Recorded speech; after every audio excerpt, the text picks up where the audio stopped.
మనం నివసిస్తున్న ఈ ప్రదేశం, ఈ భూమి 400 కోట్ల సంవత్సరాల క్రితం ఒక మండుతున్న అగ్నిగుండం లాగా ఉండేది. అప్పుడు ఇక్కడ ఉష్ణోగ్రతలు 5000 డిగ్రీ సెల్సియస్ వరకు ఉండేవి. ఎటు చూసిన అగ్ని, వేడి, విషపూరితమైన గ్యాస్తో నిండి ఉండేది. సూర్యుని కిరణాలు కూడా భూమిపై పడేవి కావు. ఒక్క చుక్క నీరు కూడా ఉండేది కాదు. ఈ భూమిపై ఒకప్పుడు జీవం అనేది లేదు. అయితే ఒక్కసారిగా భూమిపై అసలు ఏం జరిగింది? అంత వేడిగా ఉండే ఈ భూమి ఒక్కసారిగా ఎలా చల్లబడ్డది? చల్లబడమే కాకుండా లక్షల సంఖ్యలో నక్షత్రాలు, గ్రహాలు ఉన్న ఈ సౌరమండలంలో కేవలం మన భూమిపైన జీవం అనేది ఎందుకుంది? అసలు ఈ భూమిపై ఈ చెట్లు, నీళ్లు, జంతువులు అసలు ఎలా వచ్చాయి? ఈరోజు ఈ వీడియోలో ఇవన్నీ విషయాలు తెలుసుకుందాం. అందుకే వీడియో చాలా ఇంట్రెస్టింగ్గా ఉండబోతుంది. ఆఖరి వరకు చూడండి.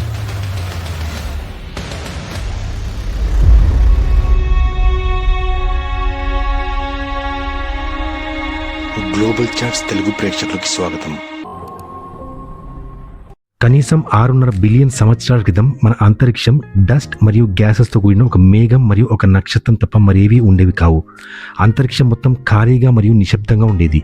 శాస్త్రవేత్తలు ఈ వాయుమేఘానికి సోలార్ నెబ్యులా అని పేరు పెట్టారు. ఈ మేఘం ప్రధానంగా హైడ్రోజన్ మరియు హీలియం గ్యాస్లతో తయారైంది. ఇవి విశ్వంలో అత్యంత సాధారణంగా కనబడే మూలకాలు. ఈ మేఘంలో ఆక్సిజన్, కార్బన్, నైట్రోజన్ మరియు సిలికాన్ వంటి మరికొన్ని మూలకాలు ఉండేవి. వీటి నుండి మన సౌర వ్యవస్థలో చాలా గ్రహాలు ఏర్పడ్డాయి. ఈ మేఘం బిలియన్ సంవత్సరాలుగా అంతరిక్షంలో 100 కాంతి సంవత్సరాల పాటు వ్యాపించి ఉండేది. అంటే కాంతి దాని ప్రారంభ స్థానం నుండి ముగింపు స్థానానికి చేరుకోవడానికి 100 సంవత్సరాల సమయం పడుతుంది. కానీ ఒకరోజు దాని పక్కన ఉన్న ఈ నక్షత్రంలో చాలా పెద్ద పేలుడు సంభవించింది. దీని శాస్త్రవేత్తలు సూపర్ నోవా విస్ఫోటనం అని పిలుస్తారు. ఈ విస్ఫోటనం ఎంత పెద్దగా మరియు ఎంత తీవ్రంగా ఉండిందంటే ఆ మేఘం విస్ఫోటనం చెందినప్పుడు ఆ మేఘంలోని అన్ని గ్యాసెస్ మరియు డస్ట్ ఇంకా అన్ని మూలకాలు చాలా త్వరగా కుదించడం ప్రారంభించాయి. దీని కారణంగా అది దాని కేంద్రం వైపు కొలాప్స్ అవడం ప్రారంభమైంది. ఈ కుదింపు సమయంలో ఆ మేఘం చాలా వేగంగా తిరగడం ప్రారంభించింది. అది ఒక రొటేటింగ్ డిస్క్ లాగా మారుతుంది. దీన్ని సోలార్ నెబులా హైపోథసిస్ అంటారు. ఈ రొటేటింగ్ డిస్క్ సెంటర్లో ఒక న్యూక్లియర్ ఫిజన్ రియాక్షన్ అవడం ప్రారంభమైంది. దాని ఉష్ణోగ్రత 15 మిలియన్ డిగ్రీల కంటే ఎక్కువగా ఉండేది. దీని కారణంగా మన సన్ అంటే సూర్యుడు దాని నిర్మాణంలోకి వచ్చాడు.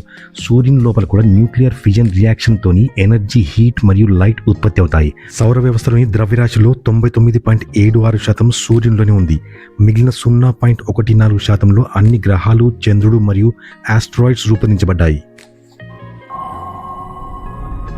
మన సూర్యుడు ఏర్పడిన తర్వాత దాని గురుత్వాకర్షణ శక్తి కారణంగా దాని చుట్టూ ఉన్న అన్ని దుమ్ము మరియు వాయు కణాలు ఒకదానికొకటి ఢీకొంటూ ఒకదానిలో ఒకటి కలవడం ప్రారంభించాయి. ఈ ఢీకొన్న కారణంగా అవి పెద్దగా పెరుగుతూ వాటి సైజ్ పెరుగుతూ పోయింది. దాని సైంటిస్టులు ప్లానెటిజమల్స్ అని అంటారు. ఈ ప్లానెటిజమల్స్ అంతరిక్షంలో తిరుగుతున్న అనేక కిలోమీటర్ల పెద్దవైన శిలలు. అవి ఒకదానికొకటి ఢీకొనడం వల్ల పెద్దవిగా మారుతూ పోయాయి. వాటిని సైంటిస్టులు ప్రోటో ప్లానెట్స్ అని అంటారు.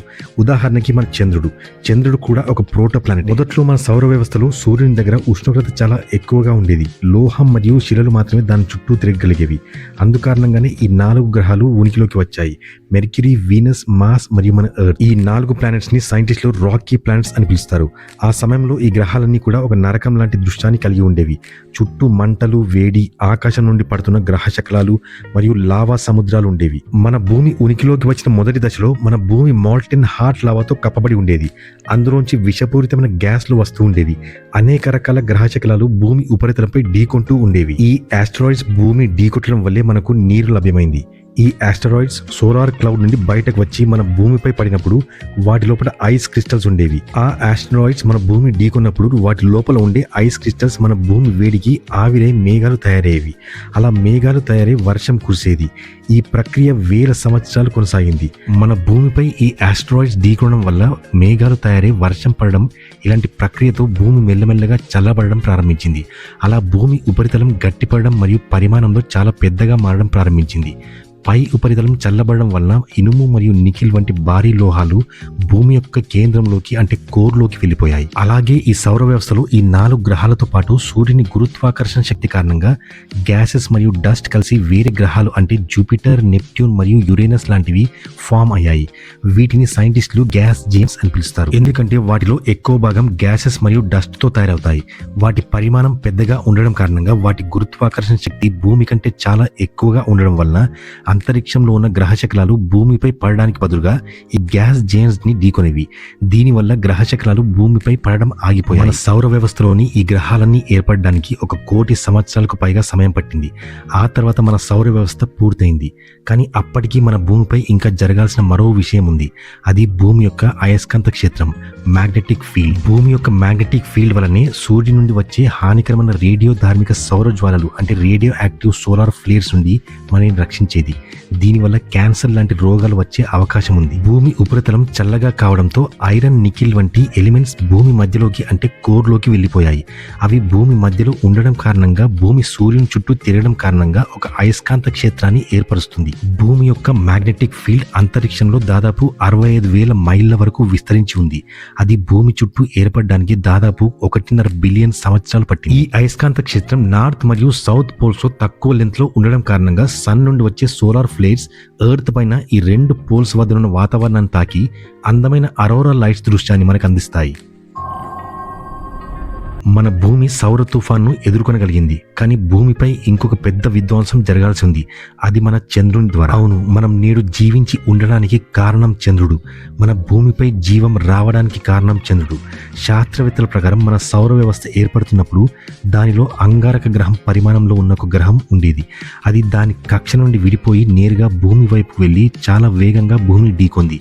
ఈ విస్ఫోటనం ఎంత పెద్దగా ఉందంటే భూమిలోని చాలా పెద్ద భాగం దాని నుండి విడిపోయి అంతరిక్షంలోకి వెళ్ళిపోయింది. ఈ విస్ఫోటనం వల్ల మిలియన్ల TNTల శక్తి బయటకు వచ్చింది. జీవం ప్రారంభమవడానికి ఈ విస్ఫోటనం అవసరమైంది. ఆ గ్రహం భూమిని ఢీకొన్నప్పుడు భూమిలోని ఒక భాగం అంతరిక్షంలోకి వెళ్ళిపోయినప్పుడు అది అంతరిక్షంలోకి చాలా దూరం వెళ్లే బదులుగా భూమి చుట్టూ తిరగడం ప్రారంభించింది. ఎందుకంటే భూమి యొక్క గురుత్వాకర్షణ శక్తి దాన్ని తన నుండి వేరుగా దూరంగా వెళ్లకుండా ఆపింది. సంవత్సరాలు గడుస్తూ పోయాయి. ఆ దుమ్ము, ధూళి మరియు పెద్ద పెద్ద శకలాలన్నీ కూడా కలిసిపోయి అది చంద్రుణ్ణి ఉనికిలోకి తెచ్చాయి. కానీ ఆ ఢీకొనడం వల్ల చంద్రుడు ఏర్పడమే కాకుండా మన భూమి 23.5 డిగ్రీలు టిల్ట్ అయిపోయింది. దీనివల్ల మనం ప్రతి సంవత్సరం 4 వేరువేరు ఋతువులను చూడగలుగుతున్నాం. చంద్రుడు సూర్యుని కాంతిని ప్రతిబింబించి రాత్రిపూట మనకు కాంతిని ఇవ్వడమే కాకుండా నేచురల్ టైడ్ కంట్రోల్ లాగా కూడా పనిచేస్తుంది. చంద్రునికి కూడా గురుత్వాకర్షణ శక్తి ఉంది, కానీ భూమితో పోల్స్తే అది చాలా తక్కువ. మన భూమిపై ఉన్న మహాసముద్రాలలో ఏర్పడే తరంగాలను నియంత్రించేది చంద్రుడే. తద్వారా సముద్రంలో వివిధ ఖనిజాలు కొన్ని ప్రదేశాల్లో మాత్రమే కాకుండా మొత్తం భూమిలోని అన్ని మహాసముద్రాలలో ఉండేలా చేస్తుంది. జీవం ప్రారంభాన్ని అర్థం చేసుకోవడం శాస్త్రవేత్తలకు అంత సులభమైన పని కాదు. వేడి మరియు లావాతో కప్పబడిన గ్రహంపై జీవం ఎలా సాధ్యమైందో ఎవరికీ తెలియదు. కానీ సంవత్సరాల పరిశోధన తర్వాత శాస్త్రవేత్తలకు లభించిన మొదటి ముఖ్యమైన సాక్ష్యం మైక్రోబియల్ లైఫ్. ఈ సూక్ష్మజీవాలు సముద్రం లోతుల్లో ప్రారంభమయ్యాయి. అక్కడి నుండి అవి నెమ్మదిగా పరిమాణం చెందడం ప్రారంభించాయి. భూమిపై మొదటి జీవం లోతైన సముద్రం యొక్క వేడి ప్రాంతాల్లో ప్రారంభమైంది. అక్కడి అధిక ఉష్ణోగ్రతలు మరియు రసాయన పరిచర్య ప్రభావాల కారణంగా సూక్ష్మజీవులు వాటి ఎవల్యూషన్ ప్రక్రియను ప్రారంభించాయి. సుమారు 350 కోట్ల సంవత్సరాల క్రితం ఈ జీవులు మన భూమిపై లైఫ్ ని ప్రారంభించాయి. వీటిలో బ్యాక్టీరియా మరియు ఆర్కియా వంటి సాధారణ సూక్ష్మజీవులు ఉన్నాయి. భూమి యొక్క వాతావరణంలో కార్బన్ డయాక్సైడ్ పరిమాణం చాలా ఎక్కువగా ఉండడం వల్ల, ఆక్సిజన్ పరిమాణం చాలా తక్కువగా ఉండడం వల్ల సైనోబాక్టీరియా అంటే బ్లూ గ్రీన్ ఆల్గే సూర్యుని కాంతిని మరియు కార్బన్ డయాక్సైడ్ ని ఉపయోగించి ఫోటోసింథసిస్ ప్రక్రియ ద్వారా ఆక్సిజన్ ఉత్పత్తి చేయడం ప్రారంభించింది. మన భూమి వాతావరణంలో ఆక్సిజన్ పరిమాణం స్థిరీకరించడానికి దాదాపు 2.5 బిలియన్ సంవత్సరాల సమయం పట్టింది. అలా లైఫ్ దాని ఇనీషియల్ ప్రాసెస్ ని స్టార్ట్ చేసింది. కానీ మెల్లిమెల్లిగా అది ఎవల్యూషన్ వైపు దారి తీసింది. కాలం గడిచే కొద్దీ లైఫ్ లో చేంజెస్ రావడం ప్రారంభమైంది. భూమి యొక్క మహాసముద్రాలలో మొదటిసారిగా మల్టీ సెల్యులార్ ఆర్గానిజమ్స్ పుట్టుకొచ్చాయి. నేడు భూమిపై ఉన్న అన్ని రకాల జీవులు కూడా ఒక ఎవల్యూషన్ ప్రాసెస్ ద్వారానే రూపాంతరం చెందాయి. లక్షలాది సంవత్సరాల ప్రయాణం తర్వాత మన జీవం సాధ్యమైంది అని ఎవరూ ఎప్పుడూ ఊహించలేరు. శాస్త్రవేత్తలు ఇప్పటికీ ప్రతి సంవత్సరం వేలాది గ్రహాల కోసం వెతుకుతూ ఉంటారు, అందులో మన గ్రహం లాగా జీవం సాధ్యమైందా అని. కానీ ఈ రోజు వరకు అలాంటి గ్రహం వారికి కనిపించలేదు.